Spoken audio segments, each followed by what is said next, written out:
তৃণমূল পরিচালিত বাদুড়িয়া পুরসভার চেয়ারম্যানের ডেরায় উদ্ধার হয়েছে নগদ কোটি কোটি টাকা। গ্রেপ্তার করা হয়েছে তৃণমূল নেতা দীপঙ্কর ভট্টাচার্যকে। মাটি খুঁড়তেই বেরিয়ে পড়েছে কাঁড়ি কাঁড়ি টাকা, বস্তা বস্তা টাকা, রঙের বালতি, ব্রিফকেস, ট্রলি ব্যাগে বোঝাই রাশি রাশি টাকা।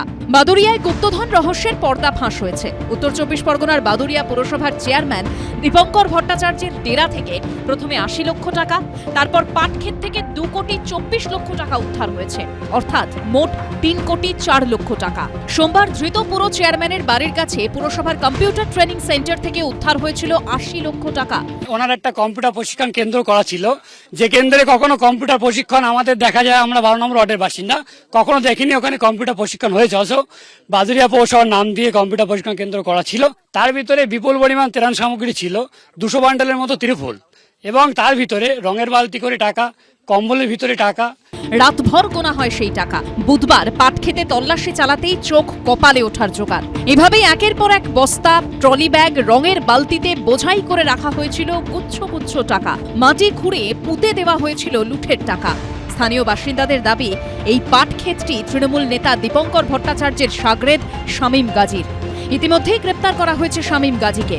যে জায়গায় আমরা দাঁড়িয়ে রয়েছি চারিদিকে পাট ক্ষেত, এবং এই পাট ক্ষেতের মধ্যে থেকেই ২,২৪ লক্ষ টাকা গতকাল রিকভারি হয়। অত্যন্ত অপরিসর জায়গা, হাঁটার কোনো জায়গা নেই, চারিদিকে পাট ক্ষেত, এবং তারই মাঝখান দিয়ে বিভিন্ন জায়গায় এইভাবে টাকার বস্তা রাখা ছিল।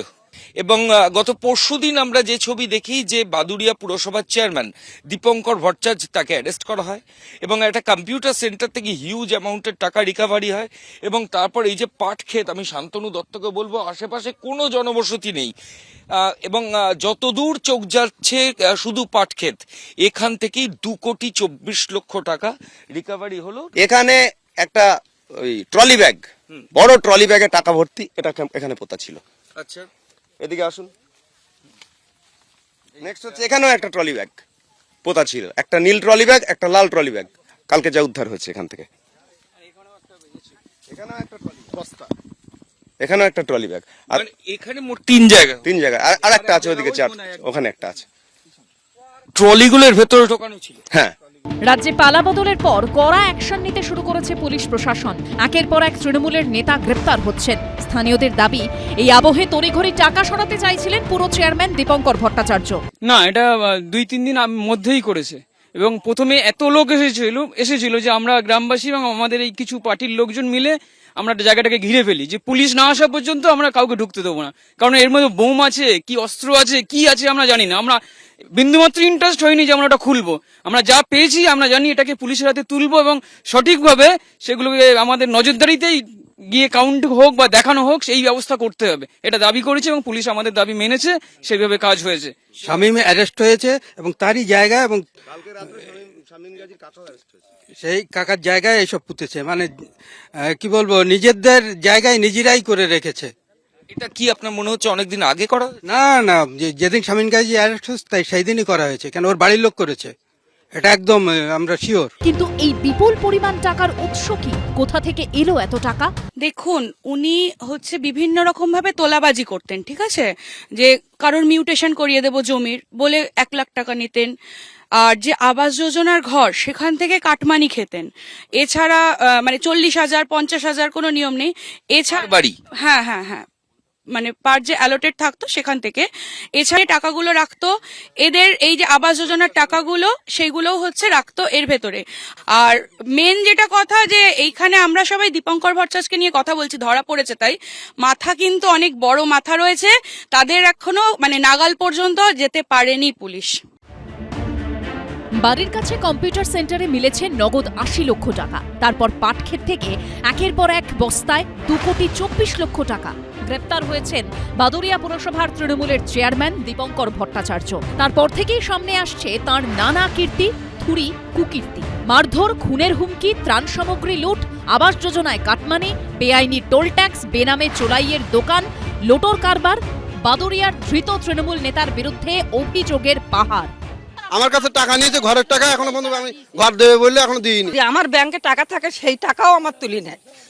জানালে হুমকি দেয়, চেয়ারম্যানের লোকে যে হুমকি দেয়, আমাদের মার্ডার করে দেবে, মেরে দেবে, এরকম হুমকি দেয়। সোমবার গ্রেপ্তার হয়েছেন উত্তর চব্বিশ পরগনার বাদুড়িয়া পুরসভার চেয়ারম্যান দীপঙ্কর ভট্টাচার্য। সোমবার তার পার্টি অফিস ও বাগানবাড়ি থেকে 4000 সরকারি ত্রিপল উদ্ধার হয়। দীপঙ্কর ভট্টাচার্য গ্রেফতারির পরই সম্ভবত এই গর্তগুলো করে টাকাগুলো রাখা হয়েছিল, যাতে তদন্তকারী আধিকারিকরা তার সম্পত্তি বা তার যে টাকা রয়েছে সেই উৎস সেটা কোনোদিন খুঁজে না পায়। কিন্তু তার সত্ত্বেও এই টাকা রিকভারি হয়েছে। স্থানীয় গ্রামবাসীরা বলছেন আরো অনেক সম্পত্তি, সোনা এবং টাকা বিভিন্ন জায়গায় রয়েছে, সেগুলোর খোঁজেও তল্লাশি অভিযান শুরু হবে। এনার তো দুর্নীতির শেষ নেই। একজনের ঘর আর একজনের কাছে বিক্রি করা থেকে শুরু করে কাটমানি তো অসংখ্য, 30,000 40,000 যার কাছ থেকে যেমন নিলে হয়, এবং টাকা না দিলে তাকে ভয় দেখানো, তাকে জেলের ভয় দেখানো। আমরা কিছু পাইনি, এখান থেকে সব নিয়ে নিয়েছে। অনেক টাকা দেওয়া আছে, ঘর দেয়নি, আমাদের টাকা দেয়নি, সবকিছু মেরে কেটে নিয়েও। স্থানীয়দের দাবি, এই দীপঙ্কর ভট্টাচার্য একসময় রাজমিস্ত্রির কাজ করতেন, গাড়ি চালাতেন। তৃণমূলের আমলে আচমকাই রকেট গতিতে উত্থান, রাতারাতি কোটি কোটি টাকার মালিক হয়ে যান দীপঙ্কর। 2022 সালে বাদুড়িয়া পুরসভার চেয়ারম্যান পদও পান। তৃণমূল নেতা গ্রেপ্তার হতেই মুখ খুলেছে এলাকাবাসী। ইনি কাউন্সিলরদের নির্দেশ দিতেন যে বেনামে চোলায় মদের দোকান খুলতে, সেখান থেকে টাকা তুলতেন, এবং লোটো কাউন্সিলররা যেসব কাউন্সিলরদের নির্দেশ দিতেন সেসব কাউন্সিলররা বেনামে সেসব লোটো খুলে লোটো চালিয়ে সাধারণ মানুষের টাকা আত্মসাৎ করে এই চেয়ারম্যানকে দিতেন। আশেপাশে যে জমি বিক্রি হতো সেই জমিগুলোকে যাতে বিক্রি না করতে পারে সেইভাবে প্রথমে চেষ্টা করে আটকে দিয়ে তারপরে ওর কাছে যখন শরণাপন্ন হয় তখন ওখান থেকে লাখে লাখে টাকা কাটমানি খায়। আবাস যোজনায় কাটমানি থেকে বেআইনি টোল ট্যাক্স বসিয়ে টাকা আদায়ের অভিযোগ। স্থানীয়দের অভিযোগ, এভাবেই লুঠের সাম্রাজ্য গড়েছিলেন তৃণমূল নেতা দীপঙ্কর ভট্টাচার্য। বেআইনি টোল ট্যাক্স বসিয়ে সেখান থেকে প্রচুর পরিমাণে মানুষকে গাড়ি দাঁড় করিয়ে তাদের ড্রাইভারকে মারধর করে তাদের কাছ থেকে টাকা নিত। আমাদের কাছেও টাকা নিয়েছে, দেখছে আমাকে আগের বার নিল 10,000 আর এবার নিয়ে 25,000। অভিযোগ, এলাকার ত্রাস ছিল দীপঙ্কর আর তার দলবল। মুখ খুললেই জুটত মারধর, হুমকি। জানালে হুমকি দেয়, চেয়ারম্যানের লোক এসে হুমকি দেয়, আমাদের মার্ডার করে দেবে, মেরে দেবে, এরকম হুমকি দেয়। পুলিশের ভয় থেকে তুলে নিয়ে যাবো। আমরা যেই বলতে যাবো পুলিশ দিয়ে তুলবো, এই ভয়ে আমরা কিছু বলতে পারি না, এবং আমাদের কণ্ঠ রোধ করে রেখে দেয় এইভাবে। রাজ্যে পালা বদলের পর সেই একদা দাপুটে দীপঙ্কর এখন শ্রীঘরে। তার আরও কুকীর্তি কি এখনো মাটি চাপা রয়েছে? তা কি সামনে আসবে? সেটাই দেখার। উত্তর চব্বিশ পরগনার বাদুড়িয়ায় তৃণমূল নেতার বাড়িতে গুপ্তধনের হদিশ মিলেছে। দলটার নাম তৃণমূল। এদের সঙ্গে দুষ্কৃতী বা যারা এই ধরনের দুষ্কর্ম করে তাদের সঙ্গে যোগাযোগ খুব স্পষ্ট। সমস্ত দুষ্কৃতীদের রাস্তায় তৃণমূলের দরজায় গিয়ে শেষ হয়েছে। এটা আমরা আগেও দেখেছি, বর্তমানেও দেখছি। বিভিন্ন সময় মানুষকে স্তত্র করে রাখার জন্য স্তত্র মানুষকে বিভিন্ন রকমভাবে অত্যাচার করার জন্য এবং অত্যাচারী হিসেবে এলাকায় বুক চিতিয়ে ঘুরে বেড়ানোর জন্য যে সশস্ত্র ব্যবস্থার দরকার, সেই ব্যবস্থা তৃণমূলের প্রায় সমস্ত নেতার কাছেই আছে বা ছিল। গ্রামাঞ্চলে বেশি, সেই সব জায়গায় এই কাজকর্ম আরও দৃঢ়তার সঙ্গে এরা করত। আপনি বিভিন্ন লোকের ডেরা দেখুন না তৃণমূলের, গুপ্তধন সেই জলদস্যুদের কাছে পাওয়া যেত। সেই রকম সব গুপ্তধন, কেউ পাট খেতে পুঁতে রাখছে, কেউ পুকুরে ছুঁড়ে ফেলছে, কেউ বাড়ি এমন বানিয়েছে যে প্রাসাদ, বোধহয় সিরাজউদ্দৌলার লজ্জা পেত যে এরকম প্রাসাদ বানাতে। সেই রকমভাবে মানুষকে লুট করে জল জমি জঙ্গল পশ্চিমবঙ্গের মানুষের, তার সঙ্গে ক্ষেতের ধান, ঘরের লক্ষ্মীর মান, কোনো কিছুই তো বাকি রাখিনি তৃণমূল কংগ্রেস, সব লুট হয়েছে। তার সঙ্গে মেধা চুরি হয়েছে, চাকরি, চায়ের দোকান, পানের দোকানে বিক্রি করেছে তৃণমূল কংগ্রেস, এবং তার সঙ্গে যেটা করেছে গণতন্ত্রকে বাজেয়াপ্ত করে ফেলেছিল। তার উল্টো দিকে দাঁড়িয়ে মানুষ ভোট দিয়ে বিজেপিকে এনেছেন, পশ্চিমবঙ্গকে আগামী 5 বছরের জন্য সেবা করার অধিকার দিয়েছেন। বিজেপির টিকিটে নির্বাচিত বিধায়কদের দ্বারা একটি পরিচালিত সরকার এই মুহূর্তে পশ্চিমবঙ্গে আছে, যা কিনা কোনো দলীয় সরকার নয়, এটি প্রকৃতই রাজ্য সরকার। এই সরকার সর্বতোভাবে চেষ্টা করছেন রাজ্যে গণতান্ত্রিক পরিবেশ ফিরিয়ে আনতে, তারা এনে ফেলেছেন। এবারে যেটা দরকার হচ্ছে সেটা হচ্ছে যে মানুষকে উন্নয়নের সঙ্গে যুক্ত করার, বিভিন্ন প্রস্তাবনার সঙ্গে চলার। এমতো পরিস্থিতিতেও এখনো প্ররোচনা আসছে। খাস কলকাতার লেবুতলাতেও আমাদের কর্মীদের উপর আক্রমণ হয়েছে, বিভিন্ন জায়গায় অত্যাচার চলছে। আমরা এইগুলোর উপরও নজর রাখছি এবং প্রশাসনকে অনুরোধ করব যে বিষয়গুলোকে কঠোরভাবে দেখতে। এরপরে যদি এইরকম কোনো ধরনের ঘটনা ঘটে তাহলেও আমরা রাজনৈতিকভাবে তার মোকাবেলা করব বলে ঠিক করেছি। কিন্তু এই বন্দুক, বিভিন্ন রকমের টাকার বান্ডিল, অনৈতিকভাবে সংগৃহীত যে টাকা, মদের বোতল এবং বাকি যেসব জিনিসপত্র সব জড়ো করা হয়েছিল কোনো ঘরগুলোতে, বিভিন্ন জায়গায়, দার্জিলিং থেকে ডায়মন্ড হারবার, পুরুলিয়া থেকে নদিয়া, জেলায় জেলায় তৃণমূল কংগ্রেসের পার্টি অফিস বা ওদের নেতাদের বাড়ি থেকে এসব জিনিস ঘোষিত পাওয়া যাচ্ছে।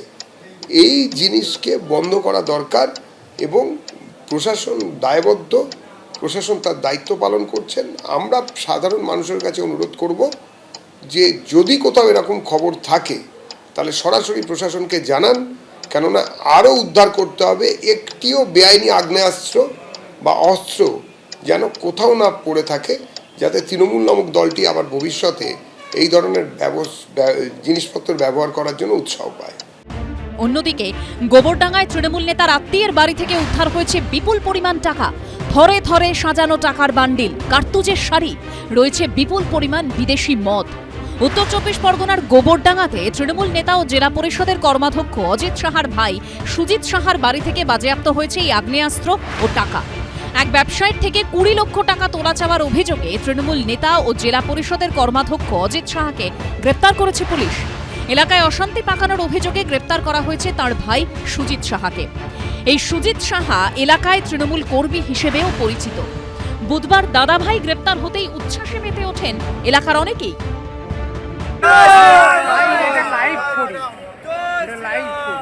অজিত শাহ এখানে একজন প্রভাবশালী নেতা, জেলা পরিষদের কর্মাধ্যক্ষ। পুলিশ সূত্রে খবর, সুজিত সাহার বাড়িতে অভিযানে উদ্ধার হয়েছে 660টি কার্তুজ, নগদ 27 লক্ষ টাকা, 52 বোতল বিদেশি মদ। যারা সাধারণ মানুষকে তাদের জনজীবন এত সমস্যার মধ্যে রেখে দিয়েছিল, সবসময় মানুষ আতঙ্কের মধ্যে থাকতো, তাকে না কিভাবে তাকে ডাকা হবে, বিনা কারণে হুমকি দেওয়া, প্রশাসনের ভয় দেখিয়ে তাদেরকে তুলে নিয়ে যাওয়া, এগুলো করেছে। কতটা কাউকে টার্গেট করে করা হচ্ছে, কতটা এর মধ্যে সাবস্টেন্স আছে, যদি কারুর বিরুদ্ধে সত্যি প্রমাণিত তথ্য থাকে তাহলে নিশ্চয়ই তার বিরুদ্ধে আইন ব্যবস্থা কাজ করবে, তার বিরুদ্ধে প্রশাসন ব্যবস্থা নেবে, আইন ব্যবস্থা নেবে। কিন্তু আজকে যদি আমি দেখি যে কালো টাকার যে তালিকা আছে, যে সবথেকে বেশি কালো টাকা, ট্যাক্স ডিফল্টার, সবথেকে বেশি যারা ট্যাক্স পেই বা সবথেকে ধনী ব্যক্তির তালিকাতে কতজন তৃণমূল আছে, আজকে শুধু আমরা কলকাতা শহর বা পশ্চিমবাংলার দেখি ট্যাক্স ডিফল্টারদের তালিকাতে কারা আছে, তো তাদের বিরুদ্ধে তো আমরা ব্যবস্থা দেখছি না। সারা ভারতবর্ষে যে এত টাকা চুরি হলো, আমরা রিজার্ভ ব্যাংকের থেকে দেখছি যে তাদের ভল্ট থেকে, তাদের থেকে টাকা চুরি হয়ে যাচ্ছে, সেটাও কোটি কোটি টাকা, 8 কোটি 9 কোটি টাকা চুরি হয়ে যাচ্ছে। হ্যাঁ, তো সেইগুলোও তো গাফিলতি আছে। তো শুধুমাত্র তৃণমূল একটা অঙ্গরাজ্য, একটা কলকাতা শহর, একটা পশ্চিমবাংলা রাজ্যতে সীমিত আছে, কিন্তু সেখানে সারা ভারত জুড়ে, শুধু আমরা যদি দেখি আমাদের এখানে স্বাস্থ্যসাথীর বদলে যে আয়ুষ্মান ভারত স্ক্যামে কত কোটি টাকা স্ক্যাম হয়েছে, কত শো বা কত হাজার কোটি টাকার হয়েছে, সেখানে কত মানুষকে ভুয়ো ফোন নাম্বার থেকে, মানুষের তালিকা ভুয়ো থেকে, এখন স্বাস্থ্যসাথীতে কেউ একজন পুরুষ, এই লক্ষ্মীর ভাণ্ডারে একজন পুরুষ মানুষের নাম পাওয়া গেছে, সেটা নিয়ে হই রব। নিশ্চয়ই যদি দুর্নীতি অন্যায় হয়ে থাকে ব্যবস্থা হোক, কিন্তু আয়ুষ্মান ভারতে তো এরকম তালিকা নাকি শুধু মধ্যপ্রদেশে কয়েক লক্ষ, যেখানে মানুষ আগে অপারেশন হয়েছে, পরে হসপিটালে ভর্তি হয়েছে, তো তার তদন্তটা কি হবে? এই কোন ইকোসিস্টেম? এই শুধু এখন বললাম তো আমরা পরাজিত, সফট টার্গেট তৃণমূল, বলে দেওয়া, দাগিয়ে দেওয়া খুব সহজ। এর মধ্যে আবার অভিসন্ধি আছে কিনা, সত্যি কারুর খেতে, কারুর বাড়িতে, কারুর অফিসে প্লান্ট করা হচ্ছে কিনা জানি না, কাউকে ফাঁসাবার জন্য।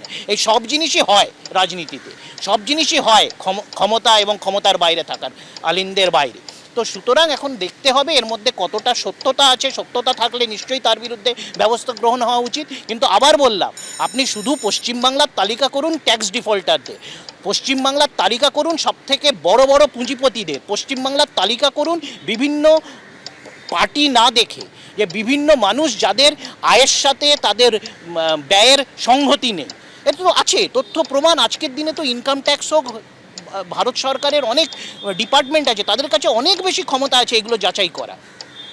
আপনি এটা বললে বিশ্বাস মানে এটা মানুষের কাছে গ্রহণযোগ্য হবে না। আজকের দিনের জন্য এত কন্টেন্ট হবে যে শুধুমাত্র তৃণমূলের কাছেই কালো টাকা আছে 4-5টা লোক দেখিয়ে, আর বাকি সবাই ধোয়া তুলসী পাতা, তো বাকি এইটা কখনো গ্রহণযোগ্য কথা নয়। আপনি ব্যবস্থা নিলে সকলের বিরুদ্ধে নিন, কিন্তু শুধু দলীয় রং দেখে এই জিনিসটা কিন্তু মানে একটা সময় সকলের জন্য ব্যাকফায়ার করবে। বাকি আমাদের সকলের লাইফ তো খোলা আছে, তদন্ত করে দেখুন না। পাশাপাশি সুজিত সাহার বাড়ি থেকে উদ্ধার হয়েছে 15টি ব্যাংকের পাসবই, 183টি জমির দলিলের নথি। বিপুল পরিমাণ এই আগ্নেয়াস্ত্র কি উদ্দেশ্যে মজুত করা হয়েছিল খতিয়ে দেখছে পুলিশ। সন্দীপুরের মানুষ জানেন যে আগে গরুকে 1 ঘাটে জল খেতেন 2 ভাইয়ের নামে। জমির ব্যবসা থেকে আরম্ভ করে তোলা এবং বিভিন্ন ব্যবসায়ীদের কাছ থেকে জোর করে টাকা তোলা। যারা এতদিন ধরে ন্যায় বিচার পায়নি, আমরা আশা করব প্রশাসন কাজ করে তাদের ন্যায় বিচারটা দেবে। অন্য জায়গাতেও গ্রেপ্তার হচ্ছেন বহু তৃণমূল নেতা। গৃহদাহে জর্জরিত তৃণমূল। রাজ্যে ক্ষমতাচ্যুত হতেই নেতাদের একাংশের ক্ষোভের আগ্নেয়গিরি ফেটে পড়েছে। এরই মধ্যে জেলায় জেলায় গ্রেপ্তার হচ্ছেন তৃণমূল নেতারা। কাউকে দেখে উঠছে চোর চোর স্লোগান, কাউকে কোমরে দড়ি পরিয়ে ঘোরানো হচ্ছে এলাকায়।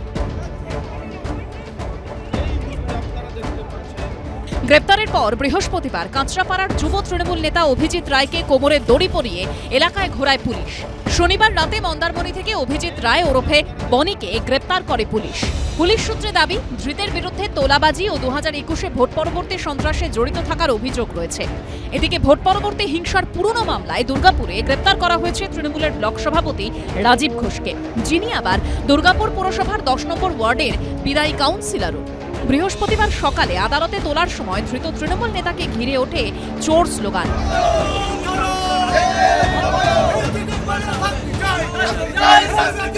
জুতো হাতে বিক্ষোভ দেখান বিজেপি কর্মী সমর্থকরা।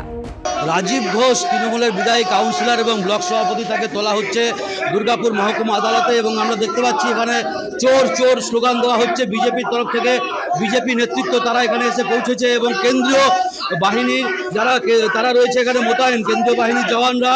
এখানে বিজেপির তরফ থেকে বিক্ষোভ স্লোগান দেওয়া হচ্ছে চোর চোর স্লোগান। কুমারমঙ্গলম পার্কে গুলি চালানোর মতো ঘটনা ঘটিয়েছে, এমন অনেক কার্যকর্তার বাড়িতে বোম রেখে দেওয়ার মতো ঘটনা ঘটেছে, বহু লোকের বাড়িতে বাড়ি ভেঙেছে, বহু কার্যকর্তার বাড়িতে আক্রমণ করেছে। আমরা এই চ্যানেলে বহুবার আলোচনা করেছি মতাদর্শহীন আখের গোছারো রাজনীতি নিয়ে। তৃণমূল দল একটাই নীতি নিয়ে চলতো, সেটা ছিল 75-25-এর বাটোয়ারা। এই 75-25-এর বাটোয়ারা এমন একটা জায়গায় চলে গেছিল যেখানে এটা প্রাতিষ্ঠানিক রূপ পেয়েছিল। তোলাবাজি, লুট, বিভিন্ন দুর্বৃত্তায়ন, সমস্ত কিছু একটা প্রাতিষ্ঠানিক রূপ পেয়েছিল। এবং যে সমস্ত দুষ্কৃতীরা এই সমস্ত বিষয়গুলো করত, খুব আশ্চর্যের ব্যাপার হলো সত্য যে প্রাক্তন মুখ্যমন্ত্রী তাদেরকে নানাভাবে তার নিজের কথাতে উৎসাহিত এবং অনুপ্রাণিত করতেন। খুব স্বাভাবিকভাবেই সাধারণ মানুষের কাছে এরা ছিল লুঠেরা, এরা ছিল টাকা তোলবার একটা দুর্বৃত্ত। এবং সেই দুর্বৃত্তরা যখন তারা কিন্তু শুধুমাত্র রাজনৈতিক মদতই করেছে তা নয়, তারা পুলিশ প্রশাসনও একই সঙ্গে তাদেরকে এই মদতটা জুগিয়ে গেছে। তার ফলে যেটা হলো যে যখন এই সম্মিলিত ক্ষোভ, মানুষের একটা বিতৃষ্ণা, একটা ঘৃণা এবং ক্ষোভ যখন একটা ফেটে গেল, একটা বেলুনটাকে যখন ফাটিয়ে দিল, একটা পুঞ্জীভূত রাগ এসে পড়ল, তখন দেখা গেল যে এই লোকগুলোর বাড়ির থেকে নানা ধরনের জিনিস বেরোচ্ছে।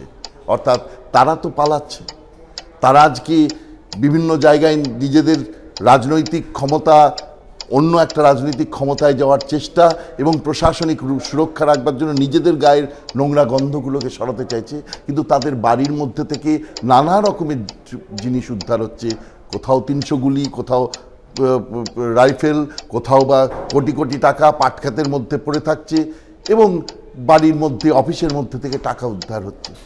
এদেরকে মানুষের স্বার্থে অবশ্যই আইনের আওতায় আনতে হবে।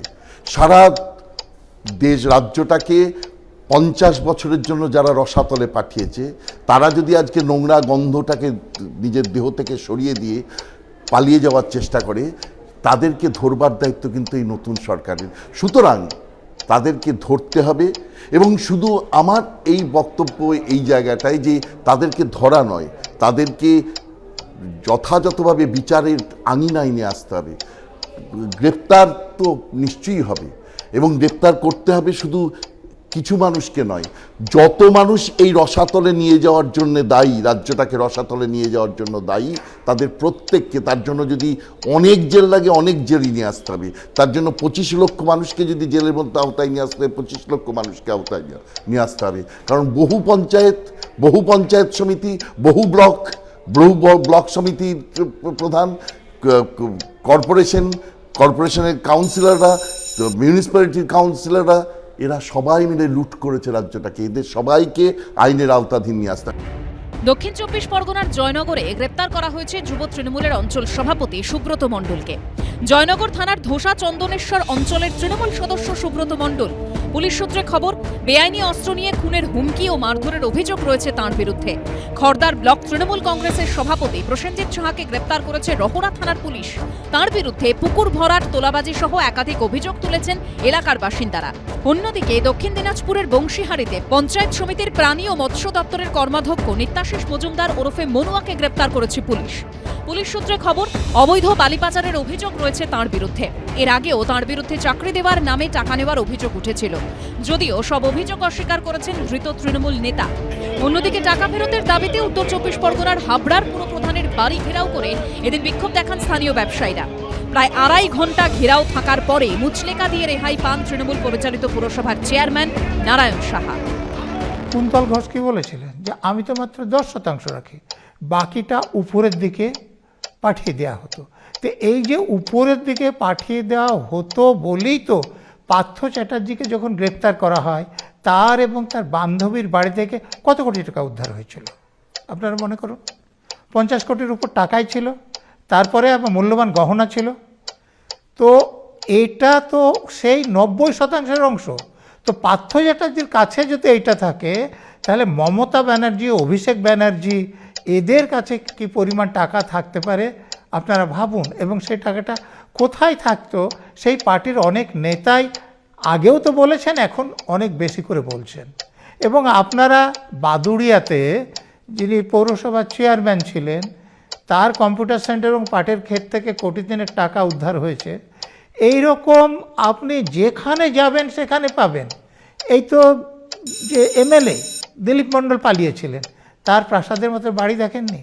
সেগুলোর দাম কত টাকা হবে? গুহা, জীবজন্তু, পুকুর, সুইমিং পুল এবং প্রাসাদ। আপনারা শুধু যে পার্টির নেতাদের দেখছেন তা না, সেই পার্টির নেতাদের সঙ্গে দুর্নীতি যে পুলিশ অফিসাররা ছিল, দেখুন তাদের 2-1 গ্রেপ্তার হয়েছে। এবং আমি আশা করি আরও বেশি পুলিশ অফিসার গ্রেপ্তার হবেন এই দুর্নীতির সঙ্গে যুক্ত থাকার জন্য। তাদের কাছে যে সম্পত্তি আছে, কলকাতার বাড়ি বা গ্রামের বাড়ি বলুন, সেগুলোর যে মূল্য, সেটা তাদের বৈধভাবে যায় তার থেকে অনেক বেশি। অতএব এটা ডিসপ্রপোর্শনেট অ্যাসেট রাখার একটা পরিষ্কার কেস আছে, প্রিভেনশন অফ করাপশন একটা ধারা আছে। তো সেই সব ধারায় তাদেরও সাজা হবে। এবং তৃণমূলের যত নেতাকে আপনি দেখছেন, কারো বাড়ি প্রাসাদের থেকে কম নয়, 2-1 ব্যতিক্রম থাকতে পারে। কেউ কম দামি গাড়িতে চড়েন না। এই অভিষেক ব্যানার্জির বাড়ি তো আপনারা দেখেছেন, তিনি যখন ভোটে দাঁড়িয়েছেন তাতে এ বাড়ির উল্লেখ নেই, কিন্তু কোনো ভুয়ো কোম্পানির নামে দিয়ে দেখুন যে চলমান সিঁড়ি লাগানো বাড়ি, এবং সে বাড়ি তৈরি করতে যে টাকা হয়, অভিষেক ব্যানার্জি এমপির আয় থেকে সে বাড়ি হওয়া সম্ভব? তো দিলীপ মণ্ডলের বৈধ আয় থেকেও বাড়ি হওয়া সম্ভব না? আমাদের যে পুলিশ অফিসার গ্রেপ্তার হয়েছে, বৈধ আয় থেকে সে বাড়ি হওয়া সম্ভব না? এই যে দীপঙ্কর ভট্টাচার্য যার কথা এখন আপনারা বলছেন, তার বৈধ আয় থেকে এই 3 কোটি 4 কোটি টাকা এরকম পাট খেতে রাখা সম্ভব? বা পার্থ চ্যাটার্জির কাছে এরকম 50-60 কোটি টাকার টাকা এবং সম্পদ থাকা সম্ভব? তো এগুলো তৃণমূলের নেতা নেত্রীদের এই অপরাধের প্রমাণ, এবং তার সঙ্গে যুক্ত আছেন সর্বোচ্চ নেত্রী এবং তার ভাইপো। তো তদন্তকারী অফিসারদের উচিত হবে যে তারা প্রকৃতপক্ষে তদন্ত করে এই ছোট মাঝারি লোকদের মধ্যে সীমাবদ্ধ না থেকে এই সর্বোচ্চ নেত্রীর কাছে পৌঁছানো এবং তার সাজার ব্যবস্থা করা। বিধানসভা ভোটে তৃণমূল হারার পর হুমকি দিয়ে গ্রেপ্তার হয়েছেন বিষ্ণুপুরের তৃণমূল বিধায়ক দিলীপ মণ্ডল। পুরীর রিসর্ট থেকে তাকে পাকড়াও করেছে পুলিশ। এবার কি তার আরও ফাইল খুলবে? কারণ বৃহস্পতিবার আদালতে ধৃত তৃণমূল বিধায়ককে প্রভাবশালী কুখ্যাত দুষ্কৃতী বলে উল্লেখ করলেন সরকারি আইনজীবী। পুরী থেকে ট্রানজিট রিমান্ডে কলকাতায় আনা হয়েছে হুমকিকাণ্ডে ধৃত তৃণমূল বিধায়ক দিলীপ মণ্ডলকে। বৃহস্পতিবার তাকে তোলা হয় আলিপুর আদালতে। সেখানে তার বিরুদ্ধে ধর্ষণ, খুনের চেষ্টা সহ 11টি মামলার নথি পেশ করা হয়। মামলার শুনানিতে সরকারি আইনজীবী বলেন, ধৃত দিলীপ মণ্ডল প্রভাবশালী কুখ্যাত দুষ্কৃতী। তার বিরুদ্ধে শুধু হুমকি মামলা নয়, আরও 10টি কেস রয়েছে। তার মধ্যে 2014 সালের একটি মামলা এবং 2026 সালের 10টি। ধর্ষণ, ধর্ষণের চেষ্টা, অগ্নিসংযোগ, মারধর, হুমকি, খুনের চেষ্টার অভিযোগ সহ ও অস্ত্র আইনে একাধিক জামিন অযোগ্য ধারায় মামলা রয়েছে। 2014 সালের ঘটনায় একটি বাড়িতে ঢুকে মারধর, অগ্নিসংযোগ করার পাশাপাশি ধর্ষণের চেষ্টা হয়। বিচারক জানতে চান, ওই ঘটনার সময় কি দিলীপ মণ্ডল ঘটনাস্থলে ছিলেন? সরকারি আইনজীবী বলেন, দিলীপ মণ্ডল ঘটনাস্থলে ছিলেন। আমাদের ডিফ্যাক্টর অ্যাডভোকেট ছিলেন, মানে যিনি কমপ্লেন করেছেন তার লয়ার ছিলেন, স্টেটের লয়ার ছিলেন, আমরাও ছিলাম। আমরা কোর্টকে বিস্তারিতভাবে বলেছি, কোর্ট সবটা শুনে 7 তারিখ অবধি পুলিশ কাস্টাডি গ্রান্ট করেছেন। এটা কোন কেসে পুলিশ কাস্টাডি? যেটা পিসির একটাই আমাদের ছিল, হ্যাঁ পিসির একটা যেটা ছিল সেই কেসটা। হ্যাঁ হ্যাঁ, যে কেসকে অ্যারেস্ট করা এই একটা মামলাতেই ছিলাম আমরা একটা মামলাতেই ছিলাম। মামলার শুনানিতে সরকারি আইনজীবী আরও বলেন, এবারের হুমকির মামলায় এফআইআর এর সঙ্গে কেস ডায়েরির তথ্যের মিল নেই। অভিযুক্ত এবং অভিযোগকারী কারোর ফোনই বাজেয়াপ্ত করা হয়নি। উল্টে অভিযুক্তর জামিনের আবেদন করা হয়। এরপরই ধর্ষণের মামলায় ধৃতকে 7 দিনের পুলিশ হেফাজতের নির্দেশ দেয় আদালত। বাকি 10টি মামলায় 14 দিন করে জেল হেফাজতের নির্দেশ দেন বিচারক।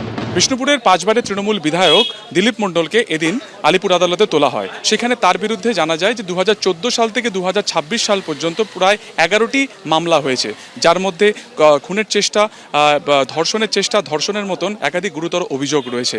যে মামলাতে তাকে পুরী থেকে গ্রেফতার করে আনা হয়েছে, অর্থাৎ হুমকির অভিযোগ, সেই অভিযোগের ভিত্তিতে তাকে 14 দিনের জেল হেফাজত দেওয়া হয়েছে এবং চলতি বছর একটি ধর্ষণের মামলাতে তাকে 7ই জুন পর্যন্ত পুলিশ হেফাজতের নির্দেশ দেওয়া হয়েছে। বিধানসভা ভোটে তৃণমূলের ভরাডুবির পরও হুমকি দিতে শোনা গেছিল তৃণমূল বিধায়ক দিলীপ মণ্ডলকে। যার দিকে তাকাই সে বেশিক্ষণ থাকতে পারে না। আজকের এই গেঞ্জি পড়েছি কেন? যতক্ষণ না এদের টাইট দেবো ততক্ষণ এই প্যান্ট পরে যখন ফিল্ডে নামবো এইভাবেই আসবো। এই ঘটনায় তৃণমূল বিধায়কের বিরুদ্ধে জামিন অযোগ্য ধারায় দায়ের হয় এফআইআর। পুলিশ তাকে খুঁজতে পৌঁছয় পৈলানের আলিশান বাগান বাড়িতে, কিন্তু তার আগেই খালি পায়ে জানলা টপকে বাড়ি থেকে চম্পট দেন তৃণমূল বিধায়ক। সিসিটিভি ক্যামেরায় ধরা পড়ে সেই ছবি। এর মধ্যে বেআইনি বন্দুক ও গুলি সমেত বিষ্ণুপুরের তৃণমূল বিধায়কের ছেলেকে হাতে নাতে পাকড়াও করেছে পুলিশ। 2 সপ্তাহ গা ঢাকা দিয়ে থাকার পর বুধবার পুরী থেকে গ্রেপ্তার করা হয় দক্ষিণ 24 পরগনার বিষ্ণুপুরের তৃণমূল বিধায়ককে। একদিকে হুমকি দিয়ে গ্রেপ্তার হয়েছেন দক্ষিণ 24 পরগনার বিষ্ণুপুরের তৃণমূল বিধায়ক দিলীপ মণ্ডল।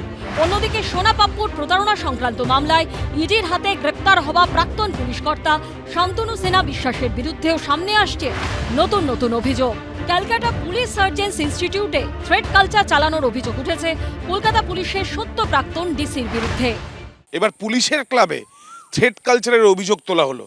অভিযোগ শান্তনু সিনহা বিশ্বাস এবং তার যারা সঙ্গীরা তারা থ্রেট কালচার চালাতো। আমরা দাঁড়িয়ে রয়েছি ক্যালকাটা পুলিশ সার্জেন্টস ইনস্টিটিউটের সামনে।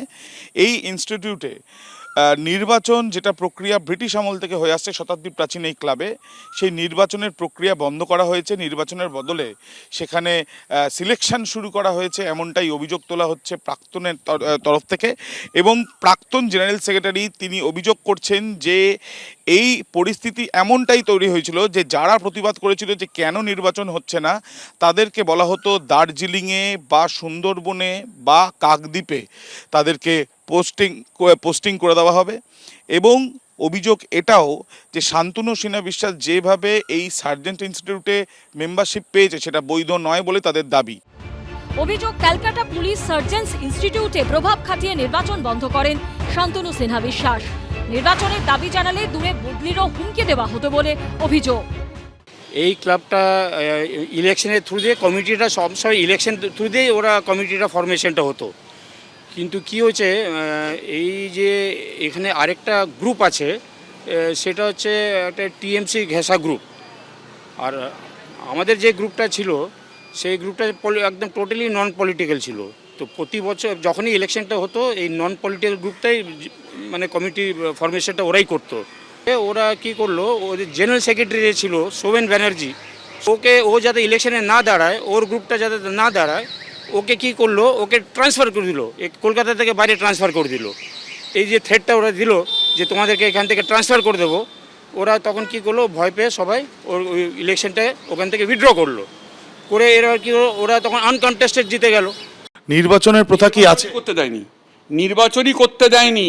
সেকেন্ড টাইম হলো, ফার্স্ট টাইমে ওরা ঢুকে থ্রেট কালচার করে কাউকে দাঁড়াতে দিল না, কোনো নিয়ম কিছু মানলো না। এবং সবথেকে বড় কথা যেটা, ইলেকশন হওয়ার আগেই ইলেকশন ডিক্লেয়ার হয়ে গেল, মানে সিলেকশন ডিক্লেয়ার হয়ে গেল, যে কোনো লোক দাঁড়ায়নি, তো তাহলে তো কী হবে, আনকনটেস্টেড হয়ে যাবে। কিন্তু আনকনটেস্টেড হতে গেলে তো ডেটটা পেরোতে হবে, ও ডেট পেরোবার আগেই সে জানিয়ে দিল যে এরা ইলেক্টেড হয়ে গেছে, সে ডেটটাও পেরোয়নি। মানে এত ইরেগুলার করেছে, মানে ভাবা যায় না। ক্যালকাটা পুলিশ সার্জেন্স ইনস্টিটিউট কর্তৃপক্ষের সঙ্গে যোগাযোগ করা হলে সংস্থার তরফে জানানো হয়, যার বিরুদ্ধে থ্রেট কালচারের অভিযোগ তিনি এই বিষয়ে বলতে পারবেন। শুধু কলকাতা পুলিশেই নয়, খেলার মাঠেও রাজনৈতিক নিয়ন্ত্রণের অভিযোগ উঠেছিল সদ্য প্রাক্তন ডিসি শান্তনু সিনহা বিশ্বাসের বিরুদ্ধে। প্রাক্তন ক্রিকেটার সৌরাশিস লাহিড়ীর অভিযোগ, শান্তনু সিনহা বিশ্বাসের সুপারিশ না মানায় সিএবি কোচিং প্যানেল থেকে বাদ পড়তে হয়েছে তাকে। আমার কাছে আমার টিমের আগে কেউ নয়, এখানে আমি কোনোদিন কোনো অপোজিটের কাছে মাথা নোয়াইও নি, নোয়াবও না। তো এক্ষেত্রেও যে আমার কাছে যখন আমার কাছে এই বেঙ্গল আন্ডার-19 টিমটাকে মানে নিয়ে আমার যখন ভালো ভালো ছেলেদেরকে বাইরে করে দিয়ে সমস্ত যারা ছেলেদের বিভিন্ন রকমের লোকেদের যখন ইনফ্লুয়েন্স করে সেই সমস্ত ছেলেদের ঢোকানোর কথা বলি, আমি সেটা তীব্র প্রতিবাদ করেছিলাম। হয়তো সেই তীব্র প্রতিবাদটা করাতেই হয়তো আমি হয়তো আজকে সিএবি কর্তাদের বিরাট ভাজন হয়েছি। যে সোর্স থেকে তার নামের যে মানে সুপারিশটা আমার কাছে এসছিল, সেই সোর্সটা কিন্তু মানে পূর্বতন সরকারের মানে খুব একজন কি বলবো ইনফ্লুয়েন্স একজন লোক, যে সিএবিকে বহুভাবে প্রভাবিত করেছিল। এটাকে আপনি ইডির জালে যিনি আটক শান্তনু সিনহা বিশ্বাস, তার কথা বলতে চাই। দেখুন, ওনাকে আমি কোনোদিন সামনে থেকে চোখেও দেখিনি, ওনার সাথে আমার কোনো ইন্টারাকশনও হয়নি, ঠিক আছে। কিন্তু আমার অনেকে হয়তো ওনার নাম করে আমাকে সিএবিতে ফোন করে বলেছেন যে উনি হয়তো বলেছেন এই ছেলেটাকে টিমে রাখার জন্য।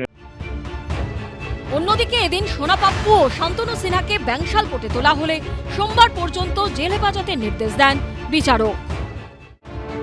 এসবের পাশাপাশি নজর রয়েছে ভারত বাংলাদেশ সীমান্তের দিকেও। অনুপ্রবেশকারীদের জন্য হোল্ডিং সেন্টার তৈরির আবহে যেখানে এখন ফেরার ভিড়, সেই মানুষগুলোর মুখেও শোনা যাচ্ছে তৃণমূলের বিরুদ্ধে অভিযোগ। বলছে যে এরকম 500-700 দাও, 700 টাকা নিয়েছিল, এই তৃণমূলের। অনুপ্রবেশকারীদের সরকারি নথি বানিয়ে দেওয়ার জন্য রীতিমতো রেড চার্ট বেঁধে দিয়েছিলেন স্থানীয় তৃণমূলের নেতা নেত্রীরা। বুধবার এমনই চাঞ্চল্যকর অভিযোগ সামনে এসেছে উত্তর 24 পরগনার স্বরূপনগরের মেদিয়ায়। এবার জানা গেল দুদেশের দালালরা কথা বলে ঠিক করে নিতেন রেট, তারপর হতো পারাপার। অনুপ্রবেশের পর কোনো নথি বানাতে গেলেই তৃণমূল নেতাদের দিতে হতো দক্ষিণা। যারা বাংলাদেশের বেআইনি অনুপ্রবেশকারী, তারা এ রাজ্যে দীর্ঘদিন ধরে বসবাস করছিলেন, দালালের হাত ধরে এ রাজ্যে এসেছিলেন টাকার বিনিময়ে, এবং কেউ দিনমজুরের কাজ করতেন এবং কেউ টাকার বিনিময়ে পরিচয়পত্র তৈরি করেছিলেন। তারাই আজকে এই মুহূর্তে রয়েছেন এই সমস্ত চেকপোস্টের কাছে একটি জায়গায়। তারা অপেক্ষা করছেন তাদের সমস্ত নথি পরীক্ষার পর তাদেরকে আবার বাংলাদেশে পাঠানোর ব্যাপারে সিদ্ধান্ত নেব। বাংলাদেশের খুলনার বাসিন্দা নূর ইসলাম শেখ বেআইনিভাবে ভারতে ঢোকেন বছর 10 আগে। তৃণমূল নেতারা কি বললো? ওই আমি ফোন নেওয়ার জন্য, মানে ফোন চালানোর জন্য আমি বললাম যে আমার একটু এই সিম ফোন চালাবো, তো আমার একটা সিমের প্রয়োজন। তা বলছে তাহলে তো আধার কার্ড বানা দেবে। তা বলছে কত টাকা লাগবে? তা বলছে যে এরকম 500-700 দাও, 700 টাকা নিয়েছিল। কারা নিয়েছিল? ওই ওখানকার নেতারাই। কোন দলের? এই তৃণমূলের। না দিলে দেবে না। অনুপ্রবেশের জিরো টলারেন্স, ডিটেক্ট, ডিলিট এবং ডিপোর্টের নীতি নিয়েছে রাজ্য কেন্দ্রীয় সরকার। তৈরি হচ্ছে হোল্ডিং সেন্টার। এই আবহে শুরু হয়েছে ভারত ছেড়ে পালানোর হিড়িক। ভিড় বাড়ছে উত্তর 24 পরগনার হাকিমপুর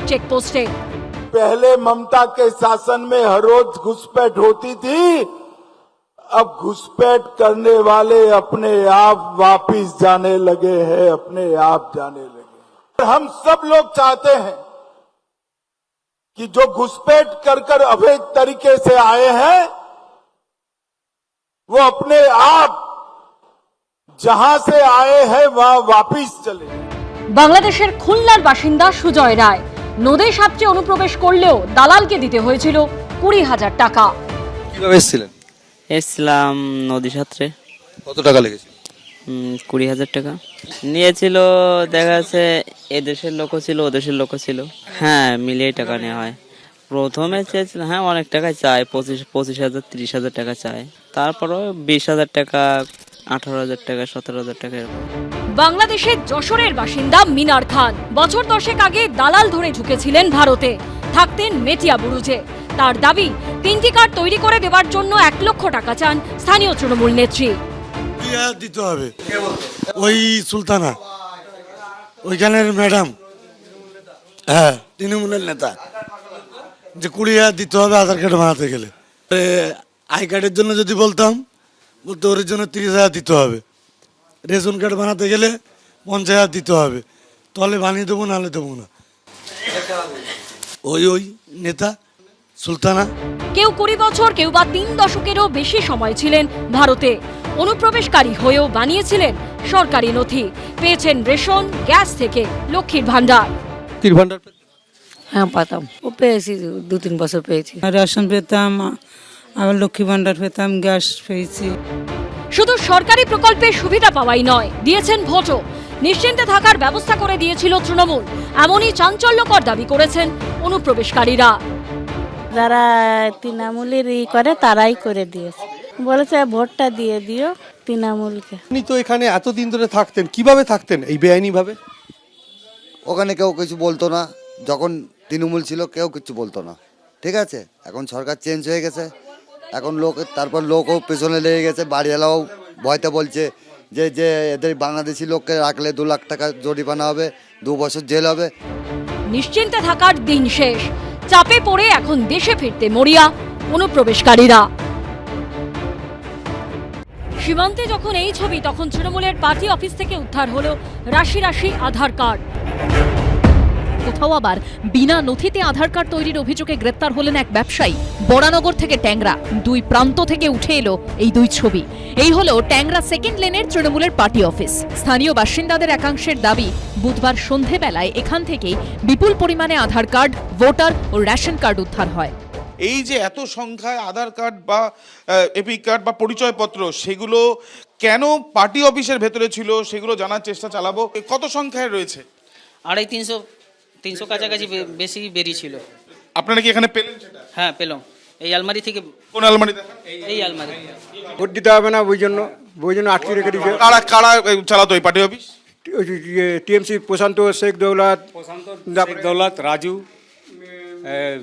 বাপি। মারাত্মক অভিযোগ করছেন স্থানীয় বাসিন্দারা। আমার কাছে আধার কার্ড অনেক আগেই ছিল। এটা আরো একটা, হ্যাঁ এটা আরো একটা অরিজিনাল ভোট দিতে না দেওয়া, এই একটা প্রুফ যেটা কিনা আমরা সব জায়গাতে ইউটিলাইজ করি। এবার সেটা আমি পাচ্ছি না। আমরা কোনো জানতামই না যে এখানে আমাদের কার্ড এসছে বা কিছু। আমরা অ্যাপ্লাই করেছিলাম, কিন্তু পাড়ায় এসছে বা এরকম আমাদের কাছেই আছে, কারোর কাছে এরকম কোনো জানকারি আমাদের ছিল না। কিন্তু তৃণমূলের পার্টি অফিসে এই রাশি রাশি আধার কার্ড এলো কোথা থেকে? কিসের উদ্দেশ্যে এখানে জমা করা হয়েছিল? কি কারণে এগুলো রাখা হয়েছিল? ভোট লোক দিতে পারবে না এই জন্য। এই ভোট আটকাচ্ছে তো এই করে তো জিতছে।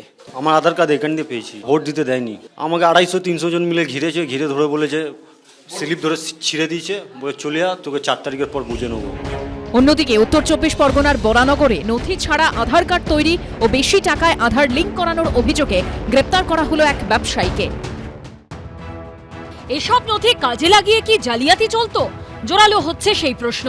আর এই আবহেই লক্ষ্মীর ভান্ডার প্রকল্পের উপভোক্তার তালিকায় কি পরিমাণ বেনজল ছিল তাও সামনে আসছে। মুর্শিদাবাদের বহরমপুরে সদ্য হদিশ মিলেছে পুরুষ লক্ষ্মীর। আর পশ্চিম মেদিনীপুরের চন্দ্রকোনায় এবার সন্ধান মিলল তৃণমূলের লক্ষ্মী ছেলের। এ যেন ভান্ডারেই ভারী গোলমাল। বাড়ির লক্ষ্মী মানে মহিলাদের জন্য তৃণমূল সরকার চালু করেছিল লক্ষ্মীর ভান্ডার, কিন্তু সেই প্রকল্পের উপভোক্তার তালিকাতেও মিশেছিল জল, যার জেরে পুরুষও হয়ে গিয়েছিল লক্ষ্মী। হ্যাঁ, ঠিকই শুনেছেন, লক্ষ্মীর ভান্ডারের টাকা পেতেন পুরুষও।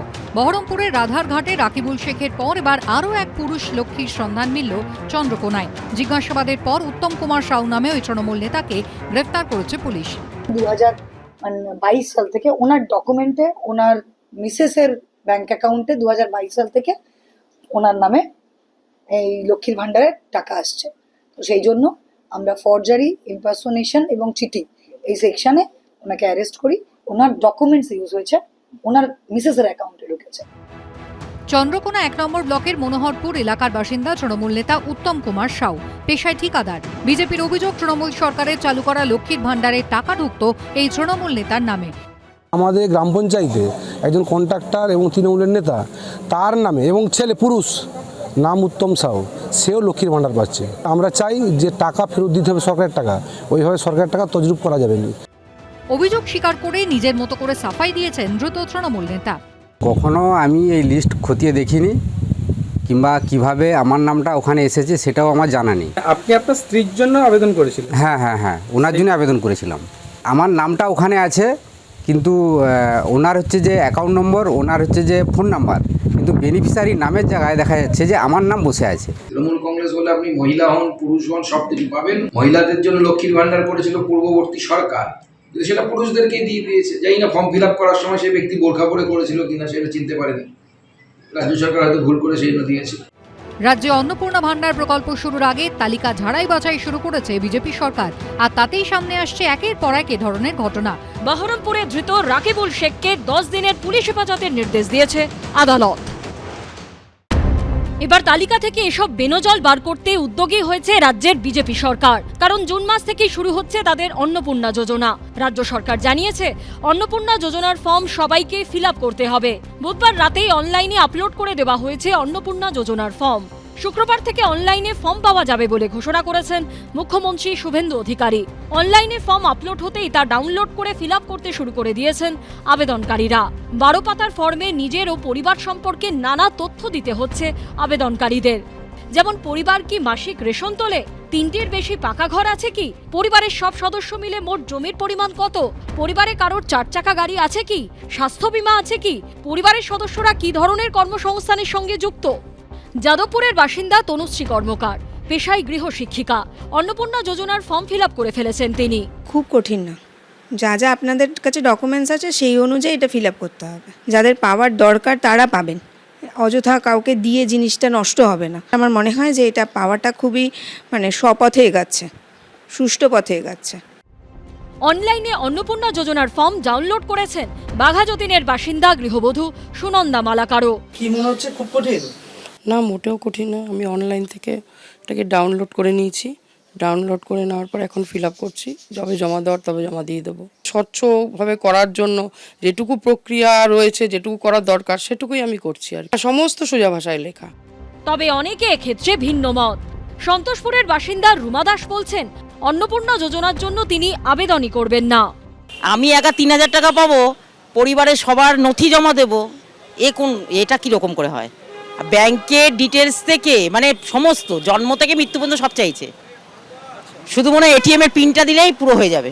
বাড়ির কি দলিলের কি কটা ঘর, কিসের মেঝে, অসম্ভব।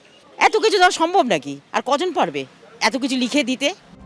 বিজয়গড়ের বাসিন্দা গৃহবধূ পূজা সাহা অবশ্য ফর্মে নিজের সম্পর্কে তথ্য দিতে কোনো আপত্তি নেই। যেই ফর্মটা এসছে সেটা খুবই সহজ, কারণ মানুষ খুব ভয় পাচ্ছে কি দিতে হবে, কি ফিল আপ করতে হবে, আদৌ পাবো কিনা। এটাই বেস্ট, আমি মনে করি এটাই বেস্ট। পঞ্চশায়রের বাসিন্দা মুনমুন দে আবার অন্য কথা বলছেন। অনেক প্রান্তিক পরিবারের আছেন যাদের কাছে কিন্তু এইরকম বাড়িতে গাড়ি থাকবে তার ডিটেলস এবং তার নিজের পার্সোনাল জমি থাকবে তার ডিটেলস, এগুলো কিন্তু দেওয়ার কথা নয় এবং প্রান্তিক ঘরের মহিলাদের কাছে এটা পাওয়া সম্ভব নয়। অন্নপূর্ণা ভাণ্ডারের যা ডিটেলস আমি দেখছি, আমার মনে হয় প্রান্তিক সাধারণ ঘরের মহিলাদেরও এই আগ্রহটা থাকবে না। বুধবার রাজ্য সরকারের তরফে জানানো হয়েছে যারা লক্ষ্মীর ভাণ্ডার পেতেন তাদেরও অন্নপূর্ণা যোজনার ফর্ম ফিল আপ করতে হবে। সরকারের তরফে ভেরিফিকেশনের পর তালিকায় নাম উঠলে তবেই মাসে 3000 টাকা মিলবে। ভেরিফিকেশনে ফর্ম বাতিল হয়ে গেলে টাকা পাওয়া যাবে না। লক্ষ্মীর ভাণ্ডারের উপভোক্তা ছিলেন অজয়নগরের বাসিন্দা কৃষ্ণা নন্দী। এবার তিনি কি করবেন? তো আমরা বলতে চাইছি যাকে দিচ্ছে তার নথি চাক, তার যা যা দরকার, তার কি যেগুলো সেগুলো দরকার সেটা চাক, সেটা তো আমরা দিতে রাজি আছি। কিন্তু হাজব্যান্ডের এই চাই, ও তার এই চাই, এটা তো মহিলাদের জন্য। এবার হাজব্যান্ডের কি হচ্ছে না হচ্ছে সেটা তো জানার তাদের দরকার নেই বা চাওয়ার দরকার নেই, সেটা তো একজনের আধার কার্ড দিয়েই তো সমস্ত কিছু পেয়ে যায় আজকাল। তা উনি এত কিছু চাইছেন কেন, কি ব্যাপার আমরা বুঝতে পারছি না। যদিও সমস্ত আবেদনকারীকেই আশ্বস্ত করেছেন রাজ্যের নারী ও শিশু কল্যাণ মন্ত্রী। আমিও বলেছি, মাননীয় মুখ্যমন্ত্রীও বলেছেন ক্যাবিনেট মিটিংয়ের পরে যে ট্রান্সফার হয়ে যাবে, যারা লক্ষ্মী ভাণ্ডার পাচ্ছে ট্রান্সফার হয়ে যাবে। তারপরে যখন দেখলাম, যখন ওই 91 লাখ যে নাম কাটা গেছে, যখন সেটা বলেছিলাম আপনাদের যে ওটা অ্যানালিসিস করা হবে, দেখা গেল যে অনেক পুরুষের নাম। তো এগুলো তো হতে দেওয়া যায় না। যেটা জনগণের টাকাকে সম্মান দেওয়া হবে, রক্ষা করা হবে, এক একটা টাকা আমাদের রক্ষা করতে হবে, অপচয় যেন না হয়। আর যাদের পাওয়ার কথা তারা অবশ্যই পাবে। রাজ্য সরকারের তরফে স্পষ্টই জানানো হয়েছে, যে মহিলারা আয়কর দেন তারা অন্নপূর্ণা যোজনার সুবিধা পাবেন না। ভোটার তালিকায় যাদের নাম নেই তারাও অন্নপূর্ণা যোজনার টাকা পাবেন না। সিএতে যারা নাগরিকত্বের আবেদন করেছেন তারা ব্যতিক্রম। এসআইআর এ নামবাদের পর যারা ট্রাইব্যুনালে আবেদন করেছেন তারা অন্নপূর্ণা যোজনার জন্য আবেদন করতে পারবেন। আবেদন যাচাইয়ের প্রক্রিয়া শেষ হলে চূড়ান্ত তালিকায় কতজন উপভোক্তা হিসাবে নথিভুক্ত হন সেটাই এখন দেখার। এবিপি আনন্দ।